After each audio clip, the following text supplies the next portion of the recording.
Bueno, como les decía, nos surgió como esta gran inquietud, interés también por esta relación que hay en Vallejo con la penitenciaría de Lima y bueno, con la cárcel en ese sentido, ¿no? A partir de esta relación como que surgen varias preguntas. Entonces, si conocemos un poquito el Trilce, sabemos que es un libro que fue impreso en la imprenta de la penitenciaría de Lima, publicado en 1922. Escalas, que es un libro que se escribe por la misma época, se publica al año siguiente. Ambos son libros impresos en esta imprenta y bueno, ahí surge la pregunta, ¿no? ¿Cómo ha sido una imprenta en una penitenciaría? ¿Por qué Vallejo imprime este libro allí, no? Y quizás allí podemos volver un poquito al lado biográfico, que quizás ya lo conocemos, no está de más recordarlo. Vallejo, bueno, de Santiago de Chuco, llega a Lima a inicios del siglo XX y bueno, en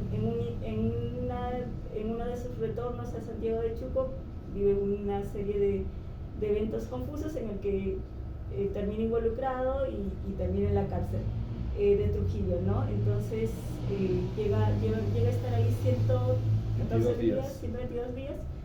No tengo mis datos, así que voy a decir algunos datos imprecisos en cuanto a números, pero bueno, entonces está este tiempo que son casi 4 meses en la cárcel y que digamos, previamente en ese contexto él ya había publicado un libro, Heraldos Negros, y también previamente ya había escrito algunos poemas que luego serían parte de Trilce, y en la cárcel digamos que un número importante de sus poemas terminan de tomar forma, ¿no? Lo mismo que algunos de los relatos de Escalas, ¿no? Y bueno, este libro sale de la cárcel, no sé si allí podemos, esta es una foto de la imprenta de la cárcel de Trujillo, ya tomada posteriormente en una visita que hubo a propósito de una investigación que hizo Andrés Echevarría también sobre este espacio, ¿no? No sé si puedes poner la siguiente. Gracias.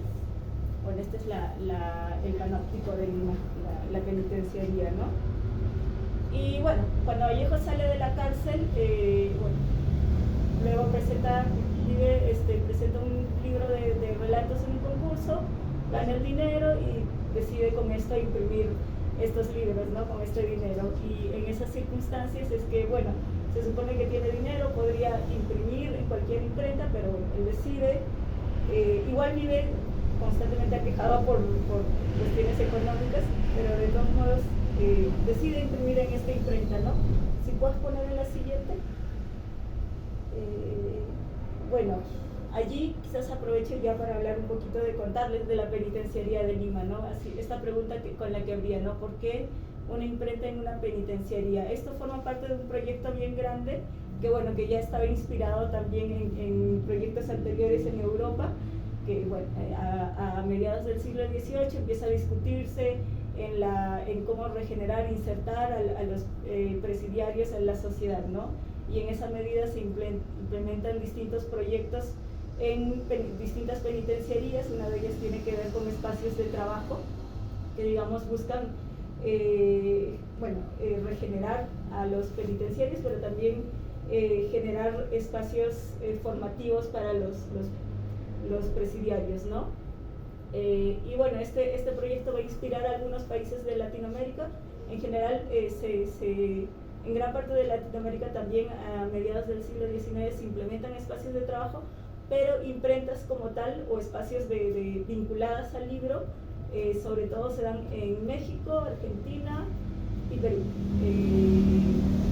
Entonces, ahora en el caso peruano es bastante particular porque es la única en donde la relación con la poesía es constante, ¿no? con la literatura, porque las otras imprentas, lo que en general es, allí sigue un poco la investigación de Carlos Aguirre, y bueno, también algunos folletos que nosotros fuimos mirando en la Biblioteca Nacional, en donde se hace un listado de los libros que imprimen estas imprentas, ¿no?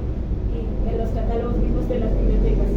Y generalmente son publicaciones del Estado, sobre todo, y en el caso peruano no es la excepción, pero la excepción del caso peruano es que allí sí se publican libros literarios, ¿no? Poesía, narrativa, no sé si si puedes poner allí. Bueno, ahí esta es una serie de fotografías, son 3 fotografías que fueron publicados en la memoria de la penitenciaría de 1921, que es una memoria que publica el director, en donde digamos da cuenta o informa de las actividades o los proyectos que vienen implementando, ¿no?, los penitenciarios, un poco también para conseguir más recursos para estos espacios.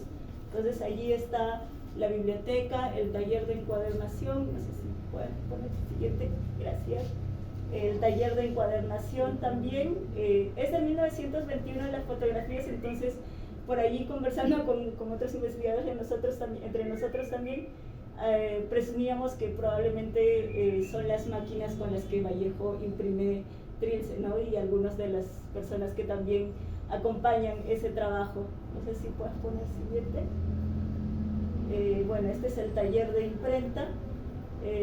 Lamentablemente no es muy notorio, pero ahí se pueden ver como las cajitas de los tipos, más al fondo, para este lado, la imprenta. Es un taller, ¿no?, y están trabajando. Es alucinante. Bueno, no se puede dar más brillo, ¿no? ¿De pronto aquí? Ya, bueno, está bien, igual se aprecia. Es la idea. Es la idea. Que a mí me emociona mucho esa foto. Bueno, es el taller de imprenta. Como les decía, es un año antes, la fotografía es un año antes de que se imprimiera el libro. Sí, lo que entonces la maquinaria. Igual ahí encontrábamos en la memoria de la penitenciaría información bien interesante que puede como dar como nuevas pistas para investigar, ¿no? Una de ellas era que en 1920 el maestro de la imprenta, que anteriormente estaba a cargo de todo el trabajo no sé, encuadernación, composición tipográfica, es cambiado, ¿no? Antes era Eduardo Ibastas y es cambiado por un personaje que se llama Abelardo Ormeño, que estaba vinculado además al grupo de la protesta, que trabaja muy de la mano con González Prada, ¿no? Entonces hay como una especie de red interesante allí. De ahí también nos surgía la pregunta, no pudimos absorber eso, es qué rol tienen, digamos, o sea, estamos hablando de 1920, 19, la disputa por las 8 horas, los movimientos sindicales están muy activos y digamos su presencia también en espacios penitenciarios es constante, ¿no?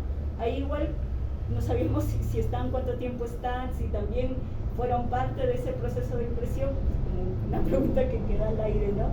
Pero interesante también que este personaje haya estado posiblemente a cargo de ese proceso de impresión del libro de Vallejo, ¿no? González Prada. De González Prada, cercano a González Prada. Sí, entonces una red Bueno, poquito, de repente no todos sabemos quién es González Prada. Bueno, sí. perdón, yo estoy asumiendo. Bueno, González Prada es pensador, ensayista, poeta también, de mediados del siglo XIX, muy activo, digamos, un personaje que es como una especie de referente para los poetas de la vanguardia peruana, se podría decir. Publicó varios libros, bueno, Páginas Libres es quizás su libro más interesante, tiene un libro bien pequeñito que se llama Minúsculas, que lo imprime él con su hijo, lo imprimen en una imprenta de juguete. Entonces es un referente para el movimiento social allá, ¿no? Para la poesía peruana vanguardista también, por estas posibilidades de experimentación, por su apuesta por la libertad. Hay una constante en su obra periodística y ensayística, y quizás, bueno, en su poesía a nivel formal no tanto, porque es un poco más clásico, pero sí hay como un impulso, una llamada a la juventud para romper, digamos, con las distintas ataduras, no sé, intelectuales, políticas que va viviendo, ¿no? Y bueno, se vuelven el referente en general para toda la vanguardia. Y es un referente además del pensamiento libertario anarquista en Perú y podríamos decir incluso en Latinoamérica, ¿no? Sí, y de hecho algo bien interesante de él es que precisamente por estar vinculado al pensamiento anarquista, él decide llevar eso un poco más allá, romper su rol de intelectual, porque estamos hablando siglo XIX, finales del siglo XIX, y claro, la distancia entre intelectuales, movimientos sociales, pese a que había una reflexión, estaba muy marcada, ¿no? En cambio, González Prada sí se vincula con distintos movimientos de anarquistas, obreros, ¿no? Asiste a los eventos también con ellos, hay fotografías con algunos personajes anarquistas bien interesantes también de la época, ¿no? Sindicatos, ¿no? Con sindicatos, Panaderos. está muy activo con el sindicato de panaderos también. Allí lee, digamos, algunos de sus discursos más famosos, ¿no? El intelectual y el obrero, que precisamente trajimos ahí un librito. Eso que le vamos a mostrar luego. Sí, que quizás podamos mirarlo al final de la charla. Y nada, bueno, Ya. volviendo, Sí, bueno. volviendo a Vallejo, y bueno, está esta imprenta, ¿no? Que bueno, mencionaba Ormeño, por eso, no sé si puedes poner siguiente. Ahí. Y ya, como decía hace un rato, quizás la pregunta allí no la respondí de manera clara, pero una de las motivaciones que tiene que ver con que Vallejo llegue a imprimir en la penitenciaría de Lima se presupone que tiene que ver con cuestiones económicas también, porque al ser una penitenciaría de Lima, claro, los costos eran mucho más baratos, ¿no? Entonces la posibilidad, había un mayor acceso ahí de trabajo. Pero otra de las motivaciones de por qué imprimir en una imprenta de la penitenciaría también tiene que ver con los vínculos que quizás él haya establecido durante ese periodo, ¿no? La imprenta de la penitenciaría se implementa a fines del siglo XIX y en ese transcurso de años, hasta 1913 al menos, por lo que se puede ver en los catálogos que hay disponibles de la penitenciaría, puede que en realidad no sea así, pero son sobre todo libros más vinculados al del Estado, ¿no? Y ya en 1913 empiezan a publicarse, Bustamante y Vallivian, que es otro poeta también, digamos, cercano al grupo Colónida, que es un antecedente de La Vanguardia, donde participa Abraham Valdelomar, publica un libro, ¿no? de poesía en esta imprenta.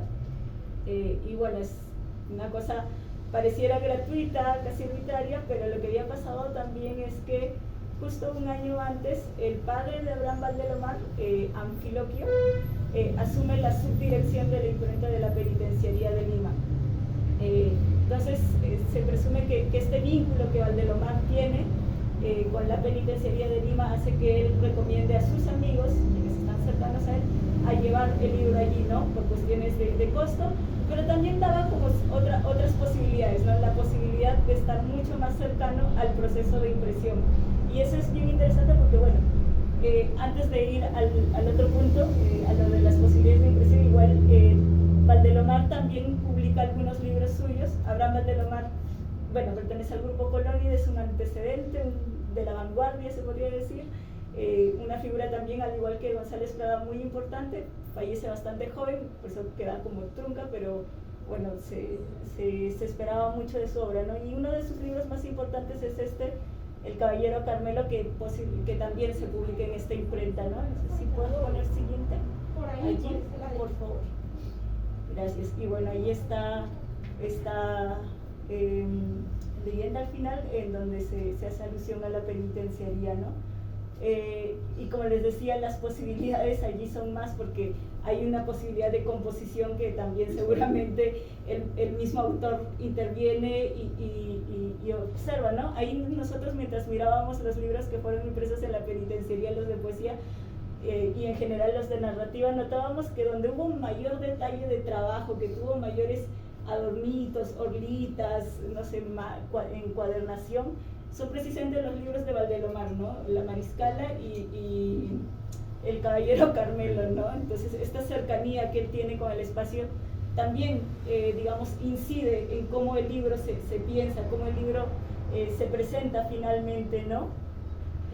Bueno, ahí está la fecha, todo este detalle. Eso no se ve en ninguna otra edición de la penitenciaría, ni la composición, ni el nivel de información que desarrollan, o incluso estos marcos. No hemos visto en ningún otro más que en los de Valdelomar, ¿no?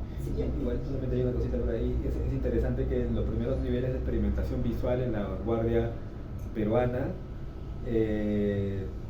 aparecen sobre todo en los paratextos, digamos, ¿no? Esos pies de imprenta, así, y luego comienzan a contaminar, entre comillas, la poesía, ¿no? Que es un modo como haber entrado a la vanguardia más ligada a la poesía visual, digamos, por la puerta falsa, ¿no?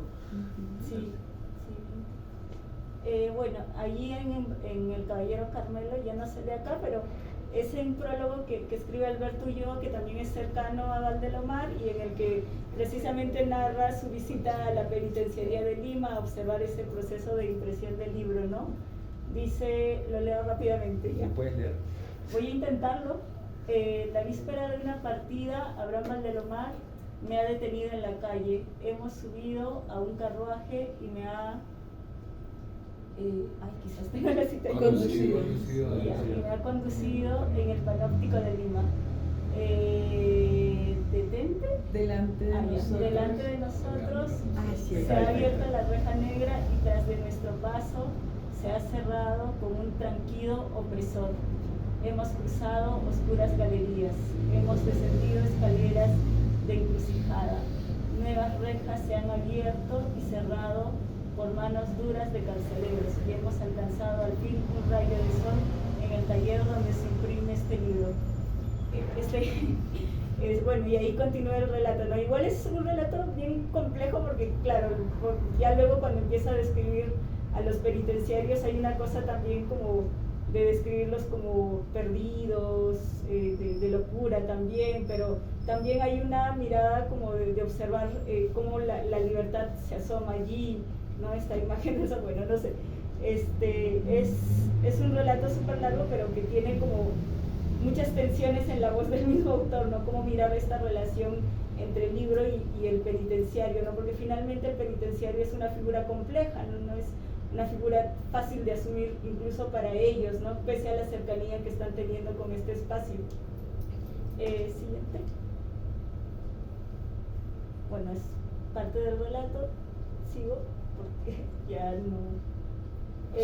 ya, ahí no se lee, pero lo que decía hace un rato, ¿no? Las posibilidades de diagramación, de experimentación, al estar en este espacio también son mayores, ¿no? Y este es un libro interesante que se publica en el 17, si no me equivoco, que se llama Walpúrgicas, y que bueno, que tiene una forma totalmente distinta, bien única de la época, que es como en horizontal, la portada, pero también el contenido. No sé si puedes seguir. Siguiente.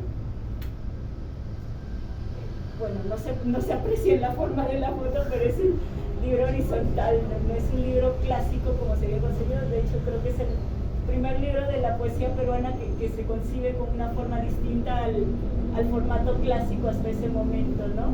Ahora, a nivel de forma, de contenido, igual la poesía sigue siendo bien clásica, pero ya hay esa apertura, ¿no? Y que, bueno, seguramente Vallejo y otros autores de la vanguardia están observando y que van a luego explotar, ¿no? Sobre todo Vallejo, porque seguramente, bueno, no sé si ya no traje muchas imágenes de Trilce por el poema, pero si lo podemos ver el libro, también podemos ver cómo juega Vallejo con la distribución de las letras. No sé si puedes poner siguiente.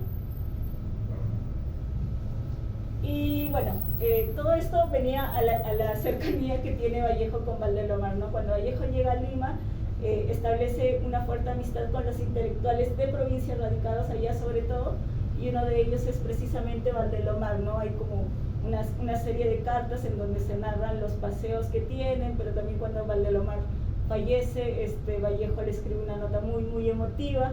De hecho, el primer libro de Vallejo, él tiene la intención de que el prólogo fuera escrito por Valdelomar, ¿no? Sin embargo, en ese proceso fallece y esto ya no es posible. Sin embargo, existen como huellas de esa amistad, ¿no? Lo reemplaza. Es interesante porque Valdelomar no llega a escribir el prólogo de Los Heraldos Negros, que es el primer libro de Vallejo, y Vallejo hasta el final estuvo esperando a que le entregue su prólogo, no lo hace, y decide reemplazarlo por una cita en latín del Evangelio, que no la recuerdo en latín ahorita,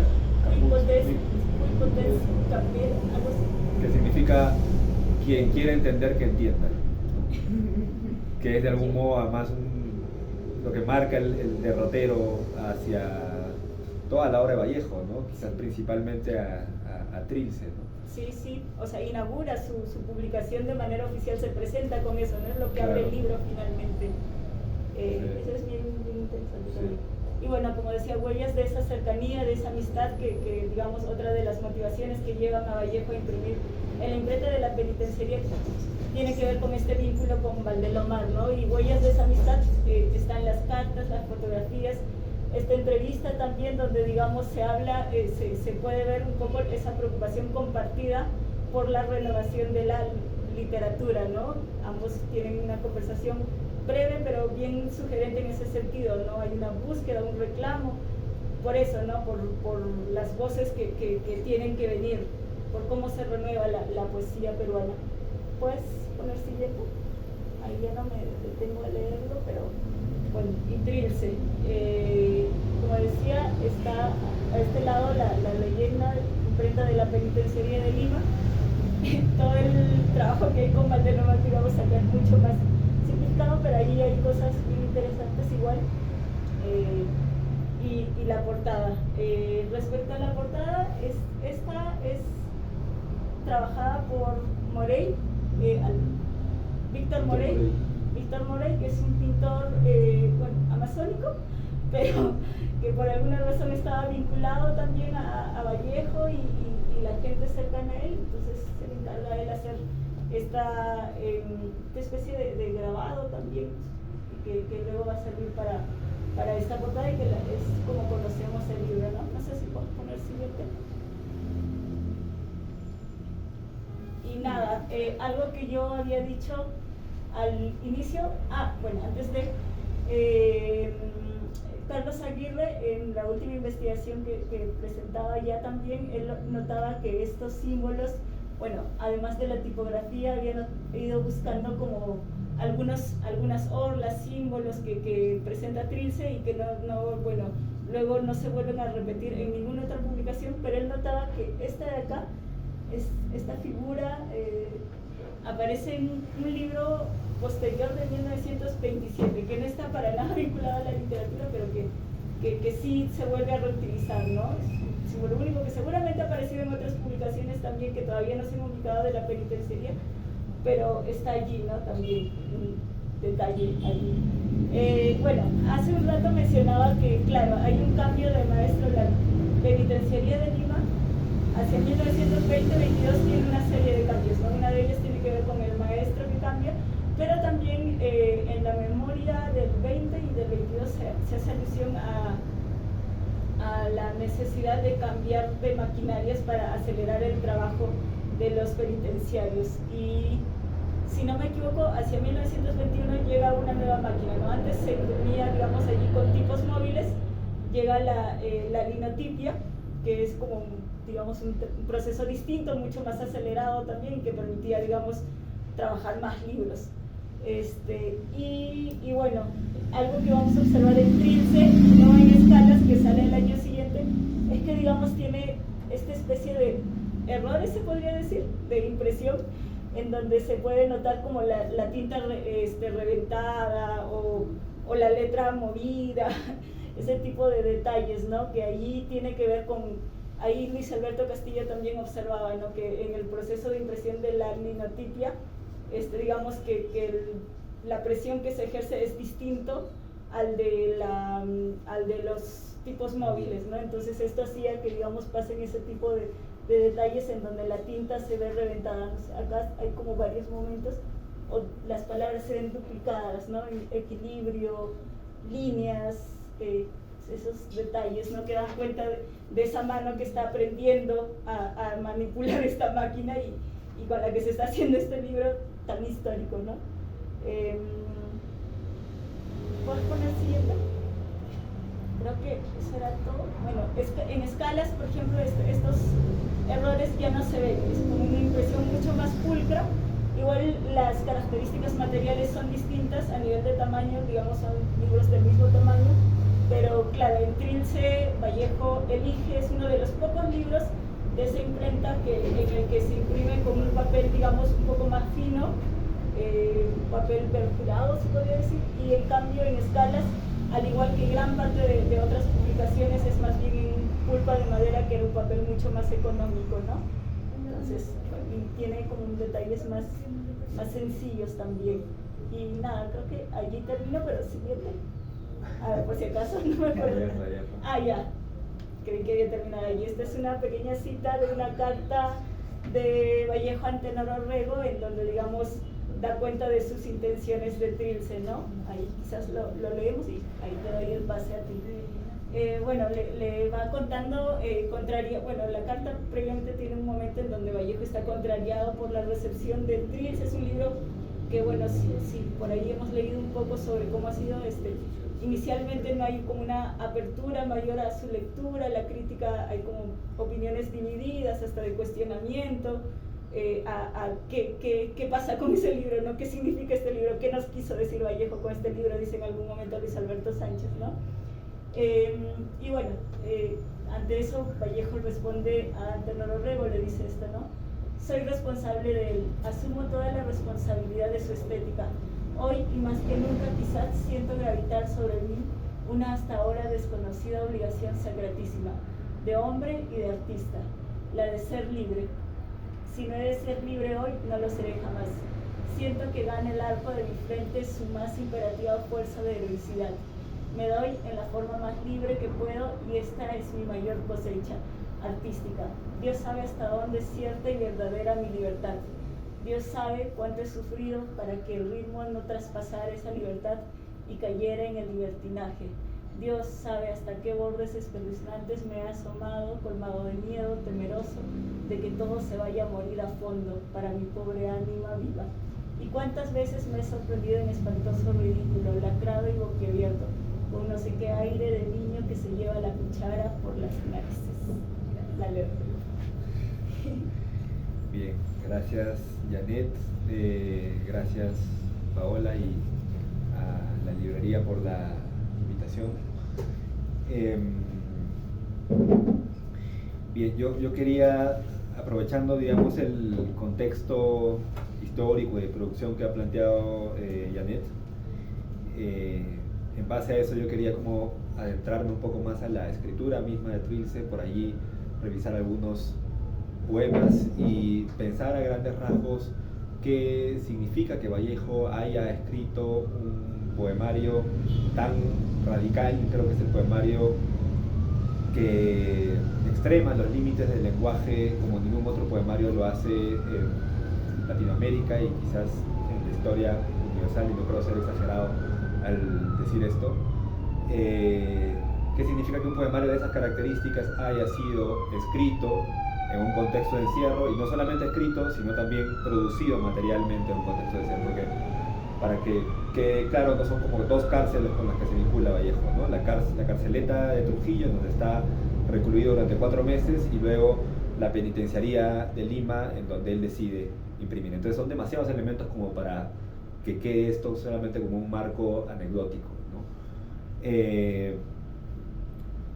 A propósito de lo que mencionaba Janet de la recepción de Trilce, Luis Alberto Sánchez, que era en ese contexto el crítico más importante de poesía y literatura, reforzaba esta pregunta de qué nos quiso decir Vallejo cuando escribió Trilce, ¿no?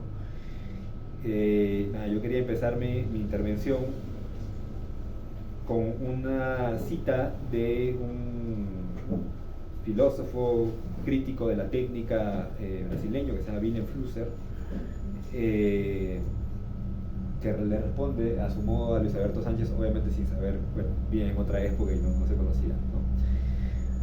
Pero dice lo siguiente, dice: la crítica literaria puede dividirse de acuerdo con estos criterios.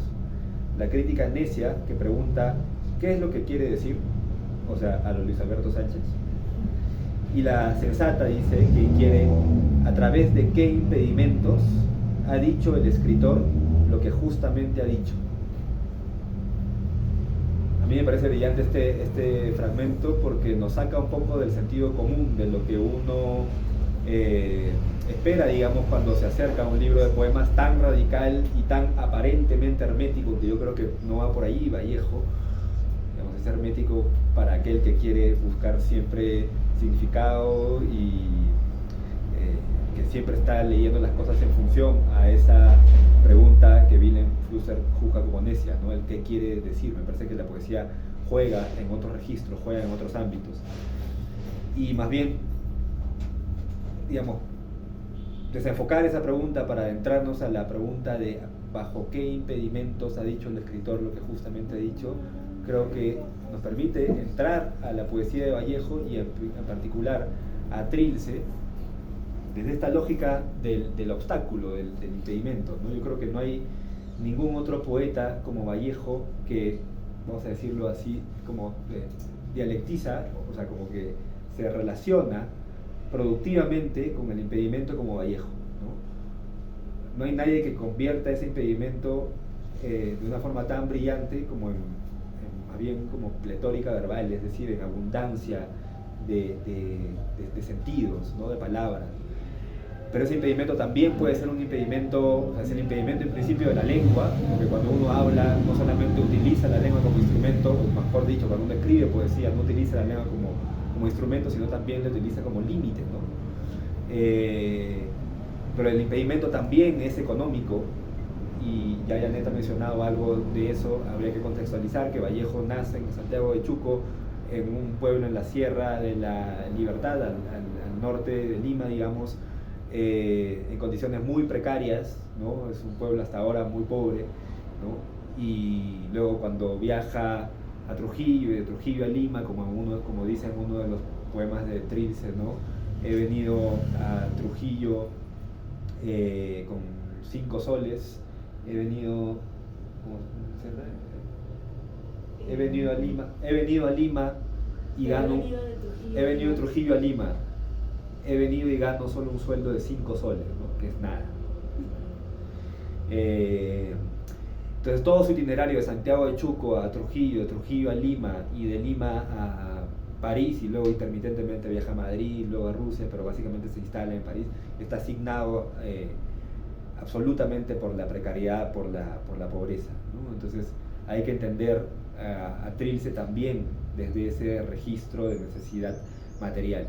Eso de algún modo a nivel formal se expresa también en Trilce por el hecho de que, a diferencia de su primer poemario, Los Heraldos Negros, hay un crítico que tiene un libro que se llama Vallejo y el Dinero, que es muy interesante, Enrique Fofani, que habla de cómo en Trilce se observa una especie de economía textual, en el sentido de que, si se dan cuenta, Vallejo descomprime cualquier posibilidad de utilizar el lenguaje para decir cosas que no están propiamente en el poema.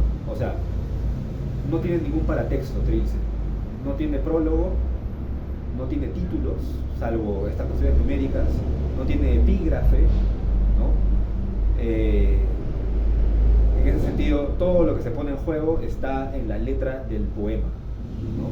Y de algún modo esa especie de economía textual es, no sé si un reflejo, pero dialoga con esta precariedad cada vez más intensa que vive Vallejo, en este caso no solamente económica, sino también respecto a, bueno, estar restringido de su libertad. Al mencionar esta idea del impedimento, además como paréntesis, la palabra impedimento etimológicamente viene de impedimenta, que en latín significa los grilletes que llevaban los antiguos esclavos en las piernas, ¿no? Entonces no es arbitrario el pensar el impedimento en estos términos carcelarios, más aún cuando hablamos de Vallejo, ¿no? Entonces me preguntaba por estas formas del impedimento, ¿no? Cómo Vallejo, lo dije hace un momento, cómo dialectiza el impedimento y lo convierte en una forma positiva, ¿no? Porque hace cosas con el impedimento y hace cosas brillantes con el impedimento, como Trilce, ¿no? Entonces, ¿qué formas materiales, digamos, adquieren este impedimento en la obra de Vallejo, ¿no? Y como pensaba básicamente como en dos formas que se pueden rastrear tanto en Trilce como en escalas, ¿no? La primera es como una forma que tiene, se puede llamar como una inscripción material, ¿no? Y la segunda, más desde el lado de lo sonoro, que vamos a llamarlo como el ruido, ¿no? en una especie de ruido que aparece constantemente en la poesía de Vallejo en escalas, y acá me adelanto un poco, pero de hecho Trilce empieza con ruido, ¿no? Y acaba con canto, ¿no? ¿Quién hace tanta bulla y ni deja testar las islas que van quedando, ¿no? La bulla, ¿no? Es lo primero que aparece como manifestación de una experiencia carcelaria que ya voy a mencionar en un momento. Y acaba además en canto, ¿no? Canta lluvia en la costa aún sin mar, ¿no? Entonces no es arbitrario, justo pensando en el sonido, digamos, ¿no?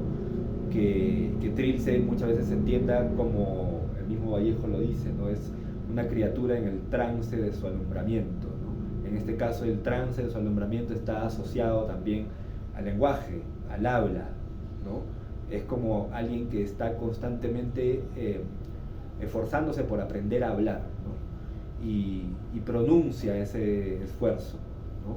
No solamente se esfuerza por pronunciar, sino que pronuncia ese esfuerzo, y allí se debate la palabra de Vallejo, ¿no? Entonces, en cuanto a la inscripción material, pensando en el otro libro que escribe Vallejo un año después de Trilce, o sea, en 1923, es Escalas, ¿no? Es su primer libro de prosa. Hay algunos críticos que hablan de Escalas como, dicen, es Trilce en estado de prosa, ¿no? Porque de hecho sí, tiene un lenguaje también hermético. No ha salido aún Vallejo de ese vínculo con el lenguaje que uno podría pensar que está más asociado al lenguaje simbolista, por ejemplo, los heraldos negros, a recurrir a ciertas palabras como preciosistas, ¿no? Y es bien interesante porque son cuentos que narrativamente son bien complicados, porque como son cuentos que no fluyen, ¿no? No estamos en la lógica lineal de lo sucesivo, ¿no? No te está contando propiamente algo, que puedes deducir que hay una trama, ¿no? Pero me parece que es una definición muy precisa la de González Vigil dice esto, ¿no? Que es como Trilce en estado de prosa.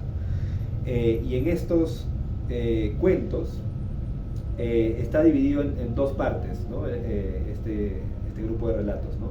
La primera parte se llama Cuneiformes y la segunda parte se llama Coro de Viento, ¿no? Entonces, pensando en estas formas del impedimento, no solo en la poesía, sino digamos en la narrativa también de Vallejo, ¿no? Una de estas formas tiene que ver, acudiendo además a la experiencia carcelaria, con pensar que no es arbitrario que Vallejo llame a este primer relato cuneiforme. ¿Qué significa que estos relatos escritos en una lengua aparentemente legible sean catalogados como título de cuneiforme, ¿no? Como sabemos, es una escritura que viene pues de los sumerios, ¿no? Y que básicamente en la actualidad la juzgamos no por lo que significa, porque no lo hemos podido descifrar, sino más bien por constituir inscripciones como cuñas que rasgan una determinada superficie. Si pensamos en la antigüedad es la arcilla, pero si pensamos en la actualidad es el papel. Entonces en Vallejo, incluso Trilce y algo de Escalas y en general toda la poesía, en una instancia absolutamente material, debe ser entendida como eso, ¿no? Es básicamente la manifestación de que algo se está inscribiendo sobre una superficie, ¿no? En ese sentido hay como una especie de presión de la palabra, del lenguaje, sobre algo que la trata de contener, ¿no? Que es el libro, que es la página, etc. Y hay algunas interpretaciones, como por ejemplo un crítico peruano, Alejandro Susti, que son también interesantes porque esta idea de inscripción material como marca, como huella, así, no sé, como en el sentido incluso derridiano, ¿no? Así como archiescritura, son analogables a las inscripciones materiales que dejan también los presos en los muros de sus celdas, ¿no? También como manifestaciones de horadar, de hacerle espacio, de hacerle hueco a estos muros que comprimen su cuerpo y restringen su libertad. De hecho, como paréntesis también, los relatos de esta primera parte cuneiformes tienen siempre referencias a los muros. De hecho, son 6 textos breves, ¿no? El primer texto se llama Muro Noroeste, el segundo Muro Antártico, el otro Muro Este, el otro Muro Doble Ancho, el otro Alféizar y el otro Muro Occidental, ¿no? Entonces, claramente Vallejo está posicionándose en un espacio en donde se sabe restringido por muros, pero casi en analogía, ya lo hemos mencionado en relación a la crítica de Trilce, a como que si esos muros fueran también muros de incomprensión literaria, de incomprensión de lo que está haciendo Vallejo en ese momento, y en ese sentido también como de restricción, ¿no? Entonces cuando Vallejo escribe sobre esos muros, digamos, de algún modo está escribiendo también sobre los lomos de la crítica literaria tan conservadora y tan estéril de ese momento, ¿no? Y quizás ya aún ahora, ¿no?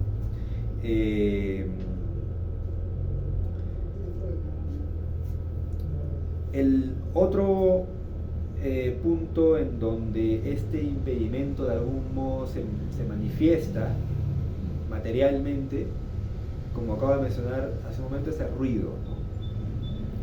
Entonces, el ruido puede ser abordado también desde distintos ángulos. En algunos cuentos de Escalas se habla de un personaje, el muro este, por ejemplo, ¿no? Básicamente trata de como un diálogo frustrado entre dos presos, en donde uno de ellos comienza como a abstraerse del diálogo y comienza a hacer notar como sonidos imperceptibles de la celda, que es, digamos, lo que podría ocurrir en un espacio tan monótono como una celda, ¿no? Estás allí, más aún en ese contexto, las restricciones de la libertad y bueno, el poco reconocimiento en general a los derechos humanos era incluso más radical que el de ahora, ¿no? Entonces, en ese contexto habla Vallejo de sonidos casi imperceptibles de la celda, dice como el de una rota y errante hebra del vello que decrece en la lengua de la noche, ¿no? Una hebra del cabello, de pronto comienza a escuchar lo que jamás escucharía uno en cualquier otro contexto, ¿no? Se te rompe el pelo y ahí hay un sonido que es un estruendo para Vallejo, ¿no? Luego dice, o el sonido de un botón que está siempre revelándose, siempre en anunciación, es un heraldo, dice, ¿no? Entonces, estas cosas imperceptibles comienzan a amplificarse y comienzan a generar un espacio ya distinto, que no es solamente el espacio de la celda, sino también es un espacio mental, ¿no? Y bueno, el cuento acaba además de un modo muy kafkiano, ¿no? En donde de pronto se acerca un cancerbero, le llama a Vallejo, ¿no? O en este caso, bueno, sí, alguien asociado a la burocracia de la cárcel, ¿no? Y le pide firmar un documento y Vallejo le dice algo así como, ¿qué pasa? ¿Tengo que firmar 2 veces? O sea, ya he firmado una vez, ¿tengo que firmar 2 veces? Y ahí acaba el cuento, ¿no? Ahora que lo pienso, además, esta idea de firmar 2 veces es como marcar 2 veces el mismo papel, a propósito de las cuñas que hacíamos referencia en relación a los muros, ¿no? Entonces así podemos pensar en otros tipos de ruidos que aparecen en Escalas, pero para no irnos ya tan lejos, podemos pensar también el ruido en Trilce, ¿no? Como les acabo de decir, Trilce 1 de Vallejo empieza el ruido, ¿no? De nuevo, ¿quién hace tanta bulla y ni deja testar las islas que van quedando? Es más o menos conocida la interpretación de este primer poema de Vallejo. Se cree que es un poema que, digamos, está inspirado en una experiencia que Vallejo tiene cuando a las 6 de la tarde, que Vallejo califica como la hora de los más soberbios bemoles, ¿no? Se le lleva a los presos al patio carcelario para que defequen, ¿no? Entonces Vallejo está hablando de una experiencia en donde él quiere cagar tranquilo y no lo deja, y hay ruidos tanto de los otros presos como de los guardianes de la celda que los están apurando o que están haciendo bromas, ¿no? Entonces por eso, ¿quién hace tanta bulla y no deja testar las islas, que es la caca, ¿no? que va quedando? Además hay una referencia a las Islas Guaneras, que no sé sabrán, pero el Perú en el siglo XVIII, básicamente, en el siglo XIX, antes de la guerra con Chile, básicamente basó su economía en la plata que le daba el guano, que son las cacas de las aves, ¿no? Entonces es extraordinario allí porque, digamos, pensando incluso en Vallejo, ¿no? La posibilidad de convertir la caca en oro, ¿no? Es algo que está haciendo Vallejo constantemente también con las palabras, ¿no?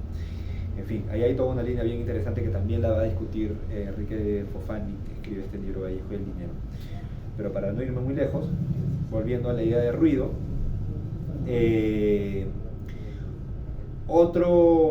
bueno, en general todos los primeros poemas de Trilce están de algún modo signados por la idea de ruido, ¿no? Se habla, bueno, de quién hace tanta bulla, ¿no? Pero en Trilce 3, por ejemplo, hay una insistencia en carretas, ¿no? Dicen las carretas rechinan, ¿no? En Trilce 4 no hay gritos, grandores, en Trilce 7, ¿no? Se habla de chasquidos, en Trilce 12, ¿no? Hay la referencia del Trumchas, no me acuerdo cómo sigue, pero es uno de los poemarios más asociados a lo que podría considerarse como poesía fonética, aunque creo que Vallejo no lo hubiera llamado nunca así, pero digamos que hay un juego claramente onomatopeico. Y luego también está la figura del estruendo mudo, ¿no? Que escribe en Trilce 13, ¿no? Acaba el poema con estruendo mudo escrito al revés, además, ¿no? Entonces, no es casual la idea del ruido, ¿no? El ruido aparece como apropiado en el recuerdo de Vallejo, porque a diferencia de otros poemarios experimentales, digamos que Trilce de Vallejo se juega en un punto intermedio entre jugar con la materialidad de las palabras, con la sonoridad, ¿no? Con este límite de, al parecer, no te está diciendo nada, pero al mismo tiempo está atravesado de momentos plenamente referenciales, ¿no? O sea, no podríamos pensar a Trilce como, digamos, sin mayor conflicto, como dentro de la tradición de poesía vanguardia, antirrepresentacional, ¿no? En donde el lenguaje no aparece allí para contarte una historia, sino más bien para jugar con su materialidad, como uno podría pensar en los clásicos juegos dadaístas o futuristas o surrealistas, ¿no? De inicio de siglo. Tiene un pie en eso, pero podemos discutirlo luego. Vallejo también es muy crítico de esas vanguardias, ¿no? Pero tiene otro pie en una cuestión referencial y constantemente está volviendo hacia los recuerdos de su infancia, a los recuerdos de su madre, a los recuerdos en general de Santiago de Chuco, de sus experiencias de infancia. Entonces, en muchos poemas de la cárcel hay como momentos de montaje muy interesantes entre lo que constituye el recuerdo, perdón, el encierro de la cárcel y la sensación de estar como contenido, de estar como lleno de afecto, ¿no? En su familia y en relación a su madre, ¿no? Por ejemplo, hay algunos poemas como en Trilce 3, ¿no? El ruido, digamos, aparece como con la forma de una llamada sin respuesta, ¿no? Es decir, comienzo a evocar la presencia de alguien y ese alguien no me termina correspondiendo, no me responde, ¿no? Entonces, esa idea de llamar a alguien y que no haya respuesta corta la posibilidad de un diálogo, por lo tanto corta la posibilidad de la comunicación, y es allí donde aparece, digamos, el ruido, ¿no? Que es, digamos, ese punto cero de la comunicación, ¿no? Y en ese contexto hay como esta idea como de montaje, como digo, entre la experiencia carcelaria y los recuerdos de esa infancia, ¿no? Por ejemplo, en Trilce 3 dice, ¿no? Aguerita, Nativa, Miguel, que eran sus hermanos, ¿no? Lo dice en signo de interrogación, ¿no? Aguerita, Nativa, Miguel, ¿no? Llamo, dice, busco al tanteo en la oscuridad, ¿no? No me vayan a haber dejado solo y el único recluso sea yo, ¿no? Entonces es una manera magistral de pronto dar un salto temporal, ¿no? Desde su experiencia primero revocando su infancia a su experiencia carcelaria, ¿no? a propósito de esta idea de recluso, ¿no? El único recluso sea yo, ¿no? En Trilce 55, por ejemplo, también en un solo verso, ¿no? Condensa estas dos cosas, ¿no? En la celda, en lo sólido, también se acurrucan los rincones, dice Vallejo, ¿no? En la celda, en lo sólido, también se acurrucan los rincones. Está hablando de la experiencia trágica del estar encerrado en una celda, pero al mismo tiempo evoca la idea de estar acurrucado en un rincón que lo contiene, que lo sostiene, que lo calienta, ¿no? Que evoca la figura materna, ¿no? Entonces Trilce está como repleto de ese montaje entre el recuerdo de la madre, sobre todo, a propósito de su infancia, y la experiencia de estar encerrado en un útero que no da vida, ¿no? Sino más bien que la comprime, ¿no? Y ya como para ir cerrando, un punto que ha también mencionado Janet, pasa por dar un paso atrás, digamos, ya no solamente concentrarse en los poemas de Trilce o en los cuentos de Scala, sino también en pensar qué puede haber significado que Vallejo escriba un poemario en un espacio en donde el circuito oficial de la comunicación está absolutamente restringido, ¿no? O sea, a los presos no solamente se les restringe su libertad, sino también se les restringe de su palabra, ¿no? O de que su palabra tenga una significación común, esto quiere decir tenga un valor en el registro de lo público, de lo legal, etc. Entonces no es arbitrario que el poemario que, como sostiene también Luis Alberto Castillo, que dinamitan los cánones de la escritura, ¿no? Sea escrito en un espacio precisamente excluido del circuito oficial de la comunicación como una cárcel, ¿no? Y algo de eso, por ejemplo, está manifestado en un fragmento de Escalas, el único cuento que está propiamente ambientado en el espacio de la penitenciaría de Lima. Es un cuento que se llama Liberación, que aparece en la sección de Coro de Vientos, ¿no? Y allí Vallejo habla de la relación que establece con su impresor, digamos, y dice: las maquinarias y linotipos cuelgan penosos, tranquilos metálicos en el aire oscuro y arrecido. Vuelvo los ojos y distingo a lo lejos la cara regordeta de un preso que sonríe bonachonamente entre los aceros negros en movimiento. Es mi peón, el que está compaginando mi obra, probablemente Trilce. Sonríe este desgraciado a toda hora. Diríase que ha perdido el sentimiento verdadero de su infortunio, o que se ha vuelto idiota, dice Vallejo. Que es una descripción exacta de lo que significa la alienación del cuerpo y del espíritu en un espacio carcelario, aun cuando este espacio esté destinado, o mejor, más aún, cuando este espacio esté destinado a ser un espacio de regeneración a partir del trabajo en condiciones seguramente de explotación muy jodidas, ¿no?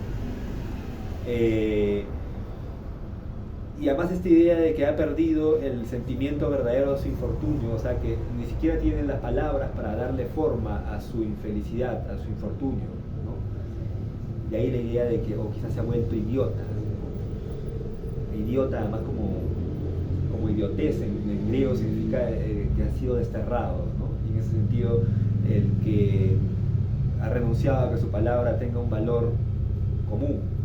Creo que esa es la gran utopía en el fondo de la poesía de Vallejo, ¿no? Recuperar el sentido común, no como obviedad, sino como valoración común de las palabras, ¿no? Y solamente ya para cerrar, ¿no? En esa misma línea uno podría interpretar qué significan los errores de Trilce, ¿no? Janet ha puesto énfasis en los errores de impresión material, es decir, son presos, impresores, en muchos casos aún no familiarizados con el nuevo tipo de máquinas de linotipo, ¿no? Que han llegado y que están imprimiendo este libro, y bueno, ven las tintas reventadas, ¿no? Superposición de letras, etc. pero también en algunos casos esos errores son errores ortográficos, por ejemplo, ¿no? Errores. Entonces hay como hasta ahora un gran debate pues entre los críticos que realmente no saben qué criterio utilizar para juzgar esos errores, porque en algunos casos se cree que sí son como errores al estilo vanguardista, son audacias experimentales de Vallejo, que escribe lentas asias amarillas de vivir, asias lo pone sin H, entonces no se entiende bien por qué estaría esa palabra ahí, y así en varios casos, ¿no? Hay errores ortográficos en Trilce. ¿Es eso o son errores de los mismos impresores que en algunos casos además eran sujetos analfabetos? Entonces están imprimiendo un poemario sin saber realmente leer lo que allí dice, ¿no? Y eso es un dato que habría que tener en cuenta no solamente para Perú, sino en general para las vanguardias, ¿no? Las vanguardias que experimentan con el lenguaje y que juegan con el límite de lo legible o lo ilegible, ¿no? Son movimientos que aparecen en un contexto en el que en Latinoamérica las tasas de analfabetismo eran más del 50%. Entonces, hay que pensar qué significa escribir al borde de lo ilegible allí, ¿no? Y quizás el poemario que está más al borde de lo ilegible en toda la tradición latinoamericana es Trilce, ¿no? Y que haya sido impreso precisamente por sujetos en todo sentido de la palabra, extraídos de la ciudad letrada, digamos, ¿no? Excluidos de la ciudad letrada, creo que es sintomático que nos puede dar para hablar mucho más. Además luego hay una relación con el analfabeto que aparece en España parte también este Cáliz, por ejemplo, en Poemas Humanos, o en el mismo Trilce, ¿no? Este verso hermoso en donde le pide a su madre, una niña le pide a su madre que le haga una trenza por cada letra del alfabeto, dice, ¿no? Y bueno, en fin, ahí hay una línea para seguir ahondando y para seguir conversando. Me he extendido un poco más de la cuenta, pero bueno. Sí, eso es lo que queríamos compartir en síntesis, entre comillas, porque como comprenderán, habría muchísimo más por conversar, por decir, pero creo que está bien allí. Y nada, si tienen preguntas o comentarios, sí, nada, estamos aquí para conversar también. Gracias. Muchas gracias. Gracias a ustedes por escuchar. ¿Qué pasó luego con la imprenta? ¿Qué pasa después? ¿Se cierra? Sí. ¿En qué momento? Un poco lo que veíamos, o sea, memorias de la imprenta, ahí hasta la década del 30, mediados del 30 más o menos, y después ya no hay memorias. No sé si se imprimió después, pero claro, lo que observábamos también en la cantidad de impresiones que hay, o no sé, yo recuerdo que vimos una del 22 y una del 27 y de pronto la cantidad de trabajadores había reducido notablemente, ¿no? Lo que hablaba también de un desinterés al espacio, la cantidad de publicaciones, no sé cuánto, ahí no estoy segura de cuánto haya variado, pero en algún momento deja de funcionar, ¿no? En general también la penitenciaría de Lima dura no sé exactamente hasta qué año, ¿no? Hasta donde está, creo que es hasta los 60, en donde está ubicado actualmente, ¿no? Ajá, hasta los 60 creo. Bueno, en esa época. Sí. Luego ya con todo el desarrollo urbano y la modernidad ya desaparece. De hecho ahora es uno de los hoteles más prestigiosos, aunque ahora ya está medio de capa caída, pero el Hotel Sheraton es un hotel de turistas, así, ¿no? Es el espacio en donde antes era la penitenciaría y se imprimió Trilce. Es loquísimo como para escribir también sobre esa superposición de espacios, ¿no? A nivel histórico. Pero también... En un momento tratamos de rastrear ya la imprenta en sí misma y claro, lo que nos decían algunos historiadores, conociendo las dinámicas de la época, es que posiblemente haya sido fundida, ¿no? Porque yo tenía como la esperanza de que capaz fue vendida o guardada, o está todavía en el INPE, claro. Pero no, en el INPE no está y claro, entonces posiblemente o haya sido vendida por partes o fundida, ¿no? Igual pasa con otros espacios de disciplinamiento, para llamarlo de algún modo, como el Arco Herrera, el manicomio de Lima, el hospital Víctor Larco Herrera, tuvo una imprenta también hasta, imagino de los 50, no estoy seguro realmente hasta cuándo duró, pero en los momentos de la vanguardia, en los 20, en los 30, también fue muy activa, en principio destinada a imprimir trabajo, folletos, documentos científicos de psiquiatría, ¿no? Además en ese momento en el Perú al menos experimentaba una especie de modernización de la psiquiatría a partir de figuras como Hermilo Valdizán, Manuel Delgado, que habían conocido a Freud, a Jung, ¿no? Entonces venían con toda la onda así de psicoanálisis y de imprimir nuevos métodos de tratamiento a los internos del manicomio, etc. Y esas imprentas en muchos casos eran también maniobradas por los mismos pacientes del Arco Herrera, claro, pacientes que no podían tener una esquizofrenia muy aguda, pero en ese momento el alcoholismo y la esquizofrenia o la locura no estaban tan bien diferenciados. Entonces muchos de los que imprimieron estos documentos que supuestamente apuntaban a regenerar a los propios internos fueron los mismos internos, ¿no? Y en ese contexto aparece también la posibilidad de que esta sea o sirva para imprimir algunos libros, como uno de los libros también más importantes de la vanguardia peruana es La Casa de Cartón de Martín Adán, ¿no? Y La Casa de Cartón fue impresa en el manicomio, en el taller de imprenta del manicomio, del Arco Herrera, que además, no sé si sabrán, pero Martín Adán estuvo recluido voluntariamente en el manicomio durante mucho tiempo, los últimos 15 años de su vida lo pasó en el manicomio, pero de hecho La Casa de Cartón fue impresa antes de que él decida recluirse. Y así hay historias de César Moro, por ejemplo, también trabajó en la pinacoteca del Arco Herrera, ¿no? Y de hecho algunos de sus textos refieren a su relación con los internos de este manicomio, ¿no? Hay un texto que se llama La vida misteriosa de Julio Bessler, que de algún modo hace un diálogo así intersexual con la vida escandalosa de César Moro, que es uno de sus textos también más conocidos en los Anteojos de Azufre. Y bueno, César Moro además era un poeta muy asociado al surrealismo y por lo tanto su interés por la locura y el psicoanálisis estuvo siempre muy presente, pero lo interesante es que estuvo además presente antes de que conozca a los surrealistas, de hecho antes de que el surrealismo exista, ¿no? Desde muy chico, desde 1918-19, antes de que viaje a París, estuvo interesado en estos temas, ¿no? No sé de alguna otra obra literaria que haya sido impresa en el mismo Arco Herrera, pero digamos ya de por sí, La Casa de Cartón, que es como ya da para un estudio además, ¿no? De impresión y espacio de disciplina, ¿no? La cárcel y el manicomio. Hay una línea interesante. También tenía una imprenta, ¿no? Ahí había que mirar qué se imprimía allí, ¿no? Pero recuerdo que en alguna investigación que hacíamos también encontramos como folletitos de tipografías de Leoncio Prado, ¿no? Leoncio Prado es su colegio militar, ¿no? Es su colegio militar también. Donde Vargas Llosa escribe sus primeros libros, ¿no? Y que César Moro también enseña allí. Ajá, claro, César Moro enseña allí y es profesor de Vargas Llosa.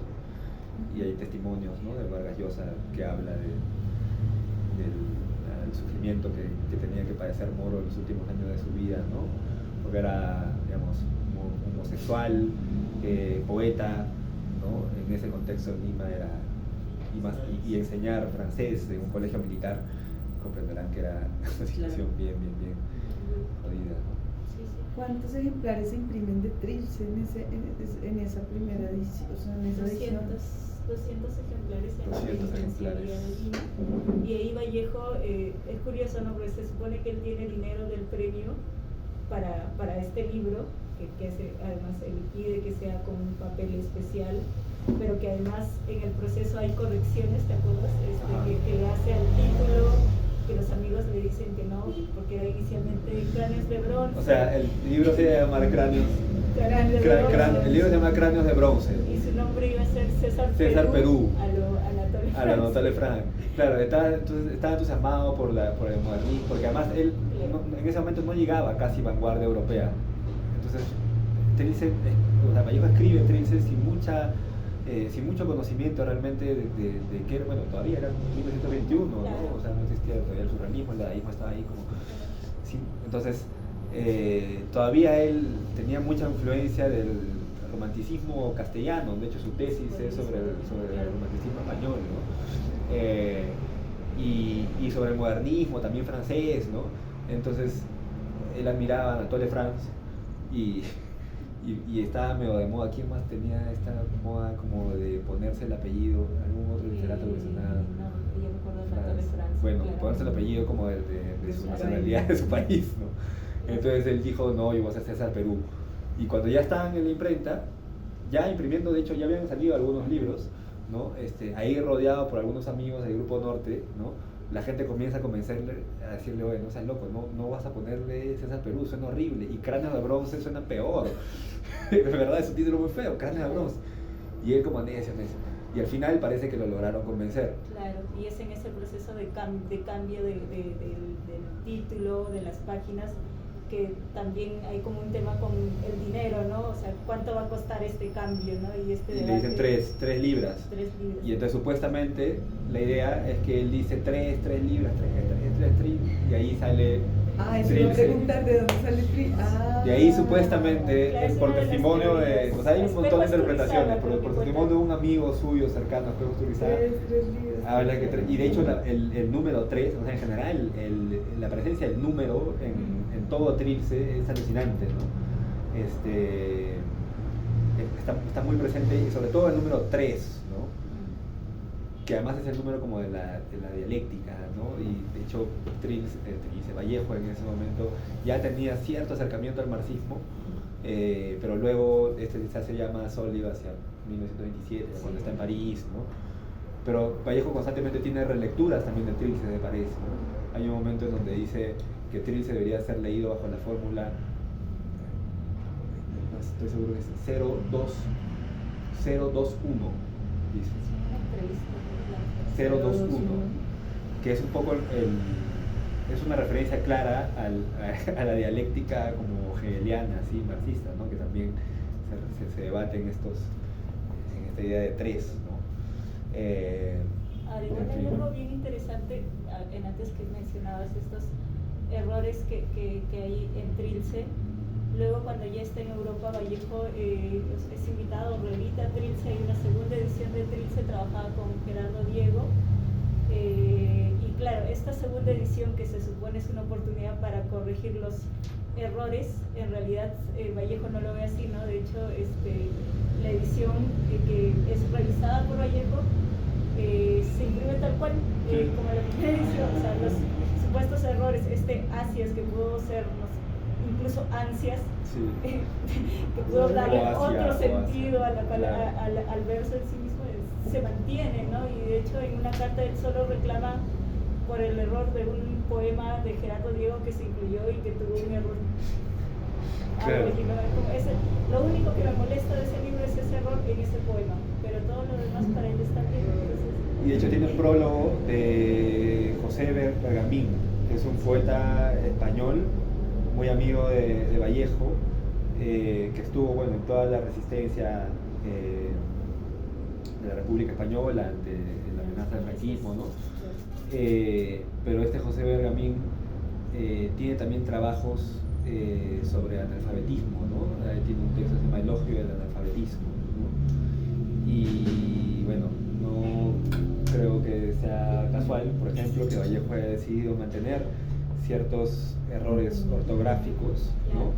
Y menos aún que Vallejo haya escrito un libro como España aparta de mí este cáliz, en donde la figura del analfabeto es central, ¿no? De hecho, uno de los versos es por el analfabeto a quien escribo, ¿no? Pero además para esa edición de ese libro él elija que sean los milicianos de la República quienes impriman el libro también, ¿no? Del mismo modo hay que como Trilce. hay un ciclo de imprenta en Vallejo, ¿no? Claro, no es una cosa gratuita para Vallejo elegir una u otra imprenta. O sea, Trilce impreso por los presos y luego España parte de mí, su último libro impreso por los mismos milicianos.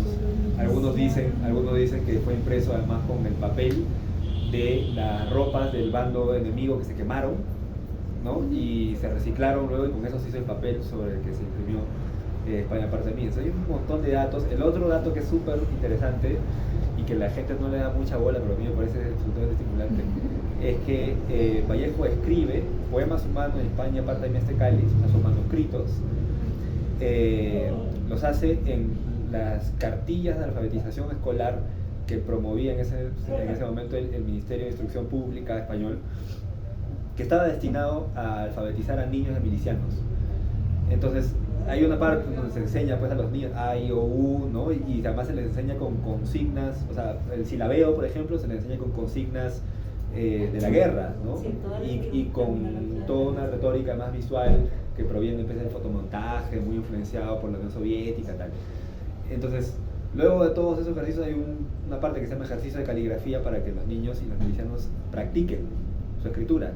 Ya, en ese mismo espacio, Vallejo escribe Poemas humanos en España parte de este cáliz, que es casi como que la explicitación de eso que decíamos a propósito de Trilce, de que la poesía es para Vallejo un espacio en donde uno es la puesta en escena del acceder al lenguaje, del acceder al habla, ¿no? En ese sentido es siempre infante, como infans, no sé si saben, pero infans viene del latín, que significa el que no ha accedido al habla, el que no habla, ¿no? Entonces en ese sentido hay contraestimulante de pensar la infancia desde ese registro como en tensión con un acceder a un límite, que en este caso es el límite del lenguaje, ¿no? Y de apropiarse además materialmente, no solamente simbólicamente, de la figura del analfabeto o del niño, ¿no? Sino del mismo cuaderno donde ellos aprenden a escribir, leer. ¿Cómo vais a descender las gradas del alfabeto hasta la letra en que nació la pena? Dice Vallejo. ¿Cómo vais a descender las gradas ya? O sea, pensar esos datos a propósito de esos versos, ¿no? A pensar también en imaginar a milicianos y a presos escribiendo. Claro, imprimiendo un libro que habla de ellos. En la celda, en los óleos, también se acurrucan los rincones. Imaginen ese momento, ¿no? Bien potente. Sí. Cómo él está pensando la relación del libro con estos personajes también. De alguna manera el libro rompe las mismas fronteras de sí mismo, ¿no? Porque en el mismo ejercicio de la libertad, el objeto libro como tal pasa a significar más allá de lo que contiene el texto, ¿no? Claro. Sí, cuando uno lo ve, eso como vanguardia es la utopía de la vanguardia en tanto un libro escrito por todos, ¿no? Donde la voz colectiva se imprima y la figura del artista se disuelva en la colectividad, ¿no? Desde muchos niveles eso puede ser, o sea, si asumimos que la idea de que incluso los papeles se hicieron con las camisas de los presos, es como desde todos los niveles el colectivo está participando para producir materialmente un libro, ¿no? Y no es la figura del solo el autor separado de sus dinámicas y procesos de producción, ¿no? Material. Que se haya comprometido Vallejo en todos esos niveles, en las circunstancias históricas en las que lo hizo además, lo hace aún más grande lo que es en términos de poeta, ¿no? Porque se le conoce sobre todo como grandísimo poeta, que lo es sin ninguna duda, ¿no? Pero aún se hace más complejo y más grande, creo, si es que lo piensas entramado en todas esas circunstancias, ¿no? Históricas. Sí.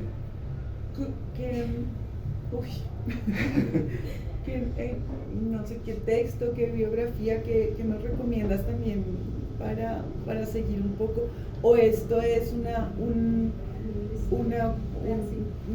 rompecabezas que ustedes o tienen un texto, hay como todos estos hallazgos que hicieron, porque están, sí, hay algunos textos que podemos compartirles. Es muy estimulante, como sí, dices tú, sí, ¿no? Sí. Porque además para ustedes, claro, Vallejo pues está en su todo, ¿no? Pues es peruano y aparece en su imaginario y hasta en su su plan de estudio, supongo. Sí, Para sí. nosotros, por ejemplo, no. Claro, claro. Es más como que tienes un interés por la poesía y llegas a Vallejo, por la Claro. literatura, y no tienes toda esta información, Pero- no sabes todo esto, y para mí es como... Es que es loquísimo también porque, o sea, pensando en iconografías nacionales, en representaciones nacionales, la clásica, piensas en Perú, poesía y Vallejo sale así, ¿no? Sí, Como sí, que ya. sí.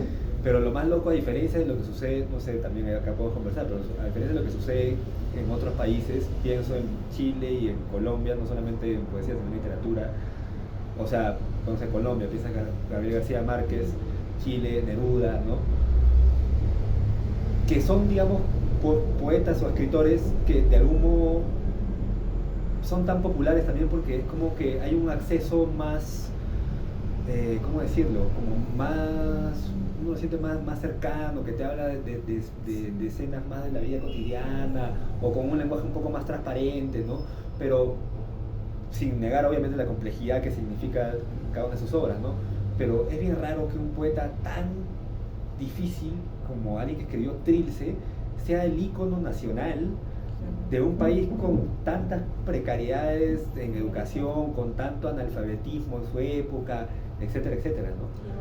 Entonces, y hasta ahora, ¿no? Eso es una cosa, sí, extraña, ¿no? Cuando todavía te preguntan en la escuela, ¿este escritor qué quiso decir? Claro, exacto, Es como que quiso decir Trilce, como... Sí, y además también a nivel de la crítica, ¿no? O sea, es un poeta del que se ha escrito tanto y se ha dicho tan poco, porque gran parte también de la crítica, y aquí espero, bueno, ya, Calma. me da igual,